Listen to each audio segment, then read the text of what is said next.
നമസ്കാരം. VCV ന്യൂസിലേക്ക് സ്വാഗതം. ഞാൻ രാകേഷ് കയാർ. ആദ്യം പ്രധാന വാർത്തകൾ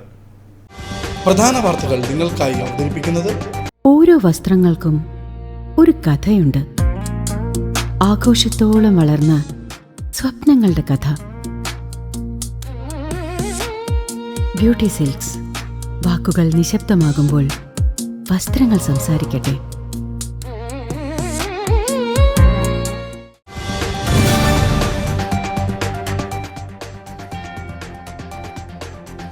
സാധാരണക്കാരെ ചേർത്ത് പിടിക്കുന്ന വികസന കാഴ്ചപ്പാടുകൾക്ക് മുൻഗണന നൽകിക്കൊണ്ട് എരുമപ്പെട്ടി ഗ്രാമപഞ്ചായത്തിന്റെ 2026-27 സാമ്പത്തിക വർഷത്തെ ബജറ്റ് അവതരിപ്പിച്ചു.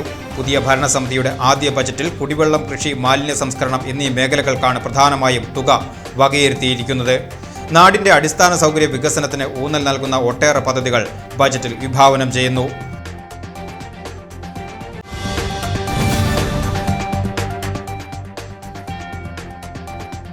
വടക്കാഞ്ചേരി ഉത്രാളിക്കാവ് ക്ഷേത്ര മൈതാനത്ത് വിപുലമായ പരിപാടികളോടെ ഹിന്ദു ഏകതാ സമ്മേളനം സംഘടിപ്പിച്ചു.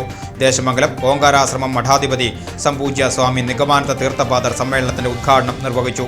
ഹൈന്ദവ ഐക്യത്തിന്റെയും ആത്മീയ ഉണർവിന്റെയും സന്ദേശം ഉയർത്തിപ്പിടിച്ചാണ് പരിപാടി സംഘടിപ്പിച്ചത്.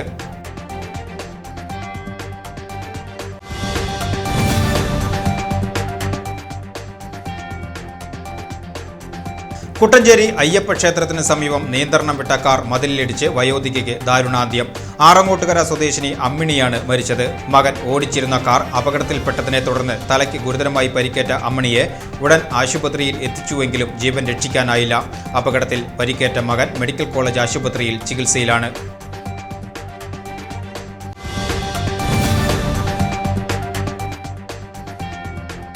പൂമല ഇക്കോ ടൂറിസം പദ്ധതിയുടെ ഭാഗമായി നവീകരിച്ച കുട്ടികളുടെ പാർക്കും കമ്മ്യൂണിറ്റി ഹാളും പൊതുജനങ്ങൾക്കായി തുറന്നുകൊടുത്തു. പൊതുമരാമത്ത് വകുപ്പ് മന്ത്രി PA മുഹമ്മദ് റിയാസ് ഓൺലൈനായി പദ്ധതികളുടെ ഉദ്ഘാടനം നിർവഹിച്ചു. വിനോദസഞ്ചാര മേഖലയ്ക്ക് പുതിയ ഉണർവ് നൽകുന്നതാണ് അത്യാധുനിക സൗകര്യങ്ങളോടെ പൂർത്തിയാക്കിയ ഈ വികസന പ്രവർത്തനങ്ങളെന്ന് മന്ത്രി